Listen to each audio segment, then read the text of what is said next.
Olá! Assim como o lobisomem, conheci uma criatura que aparecia apenas nas noites em que a lua estava cheia e brilhante. A população ficou aterrorizada quando uma vítima foi descoberta dilacerada nas proximidades da floresta, exibindo marcas profundas e garras afiadas.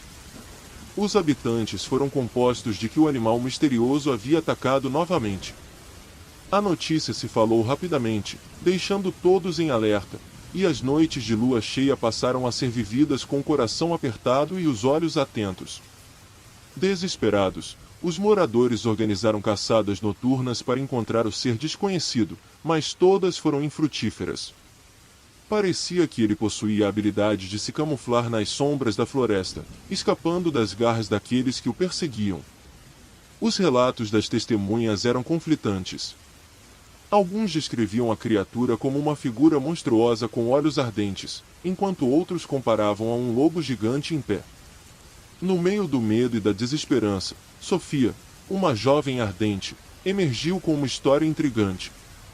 Ela afirmou ter encontrado uma criatura em uma noite de lua cheia e, ao contrário de sentir medo, viu nos olhos do animal uma tristeza profunda e um olhar solitário.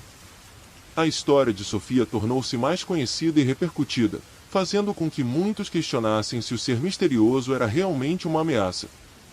Sua coragem e sinceridade ao compartilhar suas experiências tocaram os corações dos moradores. Conforme as noites de lua cheia passando, o medo dava lugar a uma estranha conexão com a narrativa de Sofia, levando alguns a acreditar que a criatura talvez não fosse tão maligna quanto parecia.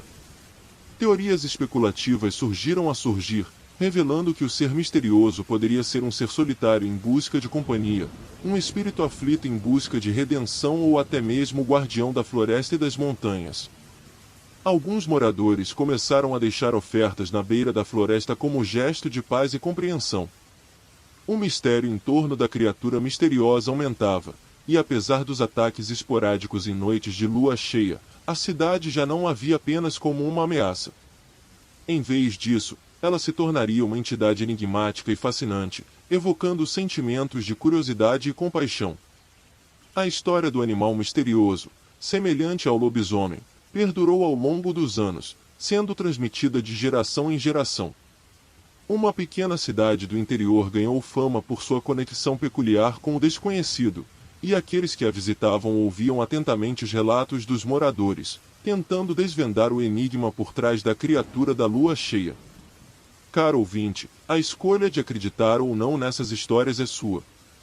Talvez, em uma noite de lua cheia, você queira explorar a misteriosa cidade do interior e testemunhar com seus próprios olhos o encontro com um animal sombrio que habita as lendas. No entanto, fique avisado, a verdadeira natureza dessa criatura permanece oculta nas sombras, e somente aqueles com o coração aberto poderão descobri-la.